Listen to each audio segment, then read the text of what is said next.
kayak giringin wong ora tengok-tengok. Alhamdulillah wassalatu wassalamu ala Rasulillah Muhammad ibni Abdillah wa ala alihi wa sahbihi wa man wala. Amma ba'du. Assalamualaikum warahmatullahi wabarakatuh.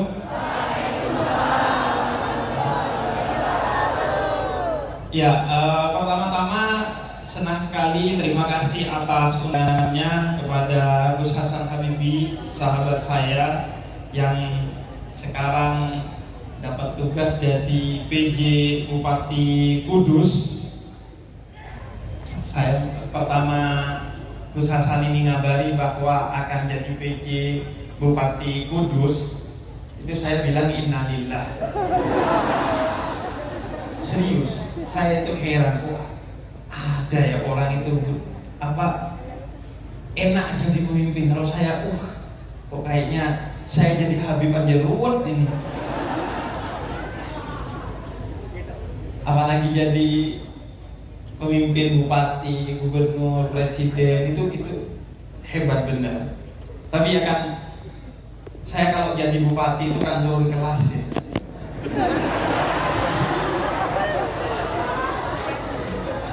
Dia masa dari Habib ke bupati itu loh.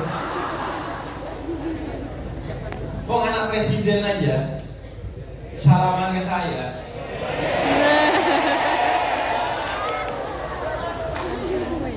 Saya anak presiden, kata Kaisar. Saya cucunya Nabi Muhammad.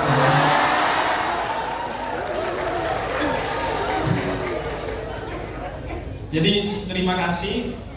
Jadi Gus Hasan ini sahabat saya, sudah lama sekali kita berkenalan, dekat, sering ngopi bareng, main PS dan lain sebagainya.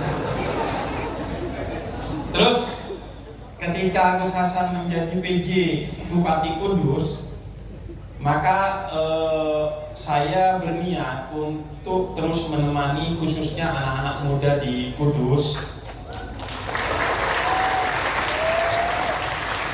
Karena paling tidak itu tradisi dari ulama-ulama dalam Islam, bahwa kalau mereka memiliki kedekatan baik nasab ataupun nasib dengan pemimpin, maka mereka memanfaatkan kedekatan itu bukan untuk dirinya.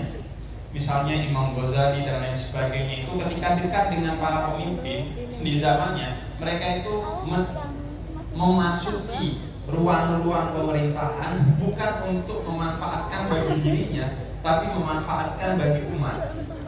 Di antaranya mereka kemudian menjadikan itu sebagai akses untuk masuk ke perpustakaan resmi pemerintah untuk menimba ilmu, kemudian menjadikan itu untuk mempengaruhi pemerintah dalam kebijakannya yang berpihak kepada rakyat dan lain sebagainya.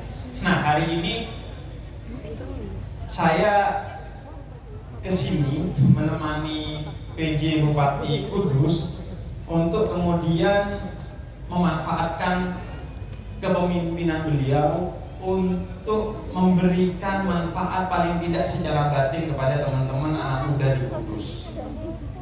Ya alhamdulillah, akhirnya kan pendopo yang biasanya menjadi rumah pejabat sekarang paling tidak jadi rumah rakyat. Iya. Jadi agar pemimpin dan rakyatnya itu dekat, sehingga rakyat butuh apa, mau komplain apa, pemimpinnya bisa disapa dengan dekat, jaraknya dekat banget. Ini kalaupun harus panggung, itu hanya karena kebutuhan fungsi, bukan karena kebutuhan yang lainnya. Jadi itu, sehingga kemudian ketika pemimpin menerapkan kebijakan, rakyatnya juga nurut dengan ikhlas, bukan karena takut, karena dia tahu, karena kedekatan itu. Nah, kemudian ini untuk pertama kalinya saya ke Kudus, alhamdulillah. Dan memang yang dekat dengan Kudus itu bukan saya. Yang dekat dengan Kudus itu teman saya, namanya Onat.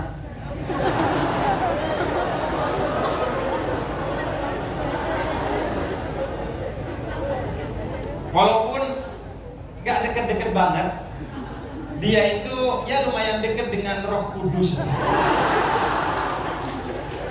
Jadi yang familiar dengan kudus-kudus itu bukan saya memang.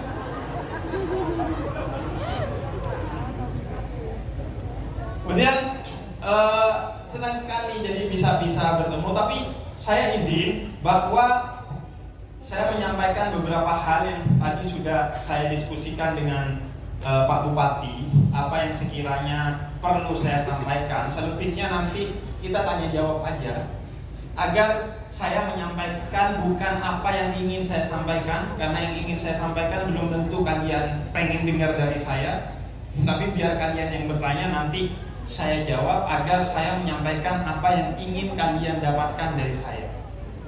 Jadi lebih ke ngobrol-ngobrol aja lah nanti. Dan jadi Kudus itu kan salah satu menurut saya kemewahannya adalah tradisinya. Sejak dulu itu wilayah-wilayah yang maju dengan kemewahannya itu banyak. Sejak sebelum Nabi Muhammad hingga di zamannya Nabi Muhammad itu tradisi-tradisi yang besar karena kemewahannya itu sudah banyak. Babilonia, kemudian Romawi, Persia, itu dengan gedung-gedung yang mencakar langit, dengan ukiran-ukiran yang bombastis telah banyak. Tapi Nabi Muhammad SAW itu mengajarkan bahwa kemewahan yang sejati terdapat pada tradisi kesederhanaannya. Sehingga Madinah itu yang dibangun oleh Nabi Muhammad bukan utamanya gedung-gedungnya, tapi bahwa pola hidup yang sederhana sebagai kemewahan yang dari sana kemudian bisa menjatuhkan kezaliman Romawi, bisa menjatuhkan otoritarianisme Persia, dan menebarkan nilai-nilai kesetaraan dan keadilan bagi masyarakat bukan hanya di Madinah tapi di luar kota Madinah pada saat itu. Jadi kemewahan yang sejati pada akhirnya terletak kepada tradisi kesederhanaannya. Apa yang dalam tasawuf itu disebut sebagai zuhud. Tidak duniawi, dunia itu hanya diposisikan sebagai la tansa nasibaka minad dunya.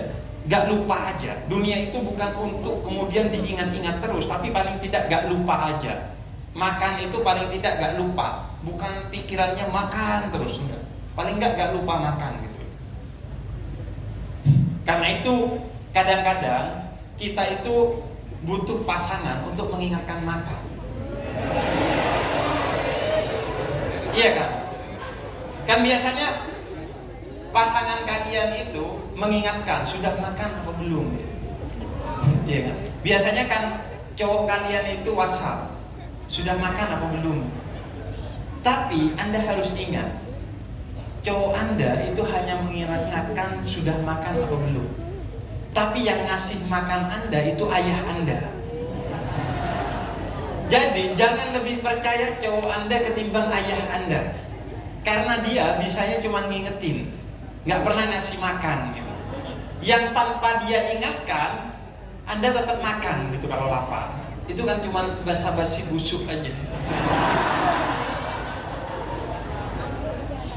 Dan Kudus itu saya rasa kemewahannya dari apa yang saya baca dan apa yang saya lihat selama di Kudus itu adalah pada kesederhanaannya.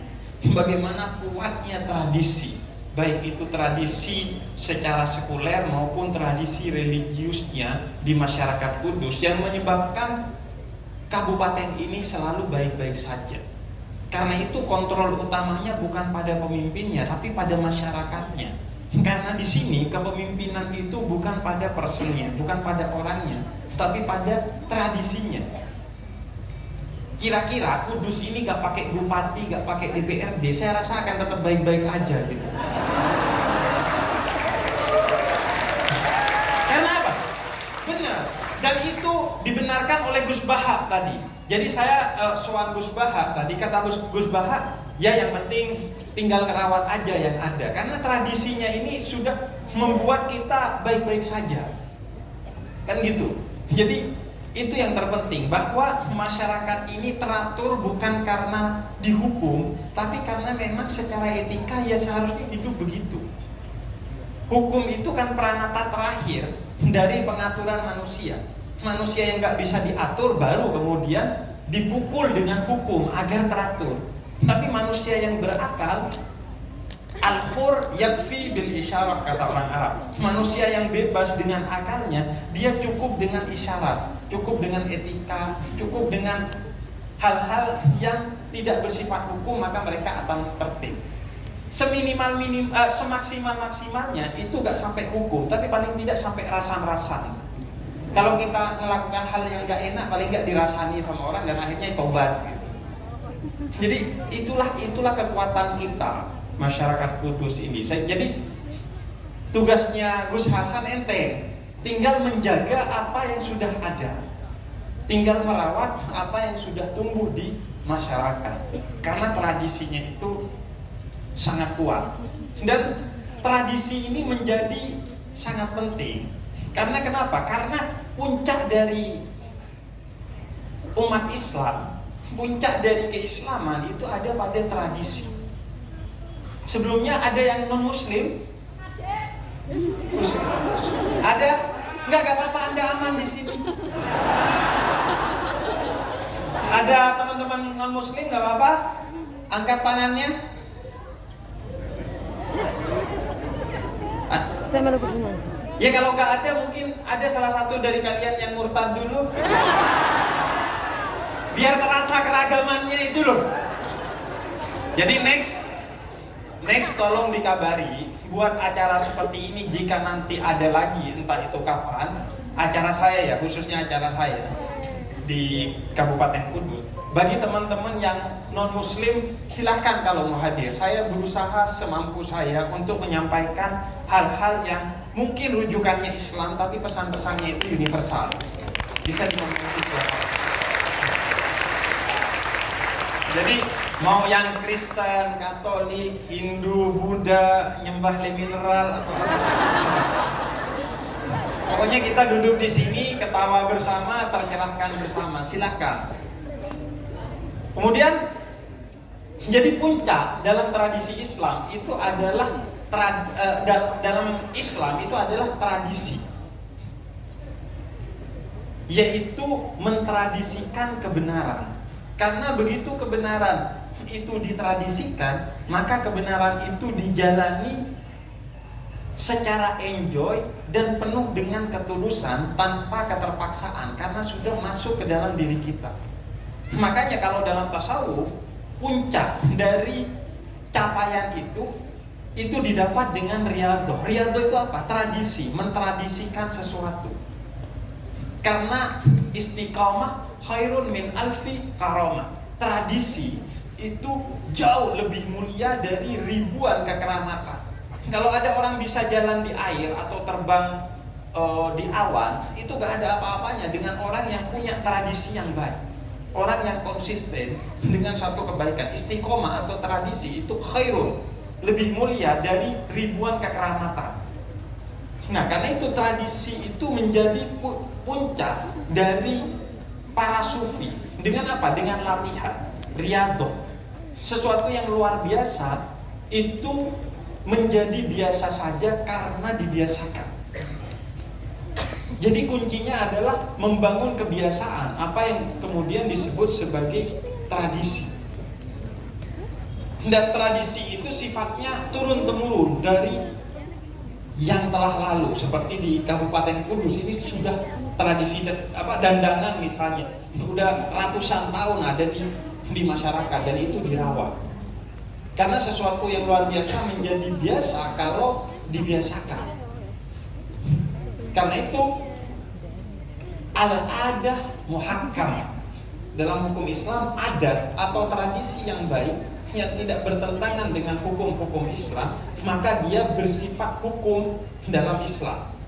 Makanya di Quran, atiullah wa atiur rasul wa ulil amri minkum. Taatlah kepada Allah wa atiur rasul, dan taatlah kepada Rasul wa ulil amri. Enggak pakai wa atiur ulil amri, karena ketaatan kepada pemimpin itu berada pada ketaatan atas Allah dan Rasulnya. Kira-kira kalau pemimpinnya tidak tegak lurus dengan Allah dan Rasulnya, maka tidak ditaati. Kenapa? Karena al-ada muhakkamah, tradisi yang baik itu menjadi hukum dalam Islam. Makanya kalau Anda kemana-mana nggak pakai helm, menerobos lampu merah, itu menjadi bernilai dosa karena itu adalah tradisi yang baik, yang semua tradisi baik itu menjadi hukum dalam Islam. Nah, di Kudus ini berbagai tradisi-tradisi baik ada, yang tugas kita adalah mempertahankan, melestarikan, dan berusaha mengembangkan tradisi itu.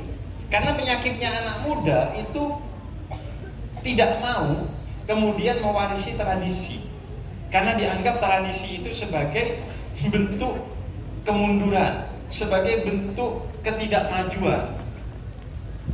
Padahal kalau kita amati, seringkali tradisi yang masa lalu itu lebih maju dari tradisi masa kini. Terlalu banyak tradisi-tradisi di masa lalu yang sebenarnya lebih maju dari tradisi masa kini. Contohnya yang gampang kalau di Kudus adalah tradisi berkurban tidak dengan sapi. Jadi orang dulu itu jauh lebih toleran daripada orang sekarang, karena Sunan Kudus mengajarkan dengan itu agar kita punya toleransi dengan orang-orang Hindu yang mengkultuskan sapi. Seringkali sekarang toleransi itu nama tanpa isi. Kalau dulu isi tanpa nama, nggak ada namanya itu. Anda tanya ke Sunan Kudus toleransi, mungkin nggak ada nama toleransi di zaman dulu. Tapi pola hidupnya itu sudah toleran. Sekarang bacotnya toleransi, kadang kelakuannya itu nggak toleran. Bahkan kadang atas nama toleransi melakukan tindakan-tindakan intoleran. Ada orang mau beribadah, jangan ibadah di sini, ini kan mayoritas umat Islam. Toleransi dong. Toleransi itu bukan hanya yang mayoritas ditoleransi sama yang minoritas, tapi yang mayoritas mentoleransi juga yang minoritas. Jadi hubungan dari keduanya saling. Jadi seringkali apa yang disebut tradisi itu lebih maju dari apa yang disebut dengan kekinian itu. Dan kadang karena kita tidak paham tradisi, kita anggap itu masa lalu. Contohnya apa? Contohnya gini, mitos untuk tidak duduk di pintu. Itu kan mitos menurut kita. Padahal itu bukan mitos, itu strategi kebudayaan orang-orang terdahulu untuk membuat jalan itu steril dari sesuatu yang menghalanginya, agar mobilitas itu menjadi lancar. Cuma cara bicaranya dengan bahasa-bahasa yang sifatnya berkebudayaan. Misalnya apa? Misalnya ya udah, kalau kamu duduk di pintu kamu akan begini dan begitu. Itu ada hadisnya dari Nabi Muhammad. Kata Nabi Muhammad, iman itu ada 60 sampai 70 cabang. Cabang pertama itu la ilaha illallah Muhammadur Rasulullah. Cabang terakhir itu memindahkan duri yang ada di tengah jalan ke pinggir jalan. Artinya memberi jalan kepada orang itu adalah salah satu cabang dari keimanan dan ketakwaan. Cuma kan kalau kita bawa hadis, bawa ayat, kadang orang langsung berjarak. Maka dibuatlah bahasa-bahasa yang sifatnya tradisi agar mudah dipahami dan diikuti oleh masyarakat. Karena itu misalnya gini, apa yang disebut sebagai era pencerahan itu dari abad ke-16 sampai sekarang itu kurang lebih kan 3-4 abad. Sedangkan apa yang disebut dengan era kegelapan di mana dunia ini dipimpin oleh agama belasan abad, itu kerusakan dunia jauh lebih besar berkali-kali lipat sejak dipegang apa yang disebut dengan era pencerahan.